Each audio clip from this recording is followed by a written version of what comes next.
جون محمد شريف ده جون اشهر جون معايا.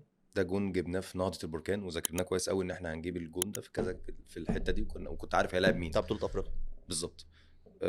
ف الجون ده قعد معايا شهور ما ينزلش، لان اللي كان ماسكه ساعتها كان الدنيا رافضه كلها، الاداره رافضه ان ينزل حاجه، او انتوا بتتمرنوا بره، او اصلا فكره انك تتمرنوا بره. فكان الجون ده تخيل يجي قدام عينك وانت ما تنزلوش، وانت عامله في الملعب. وانا عامله في الملعب وببص على الفيديو كده وببص كده، طب هنزل امتى؟ هموت شغلك. ده اكتر حاجه دي البدايه اصلا. يعني دي البدايه، فانت اصلا مستني دي عشان ده تعدي يحصل بقى، عشان تعدي بقى خلاص بقى، انت كده محدش هيكلمك، كله هيثق فيك، واللي بينتقدك وبينتقد فكره البرايفت هيعرف ان هي صح. قعدت 3 شهور. اول لما مش عارف كان ماشي او قاعد دكه او ما بيلعبش والدنيا كانت مش مظبوطه معاه، فقال لي نزل.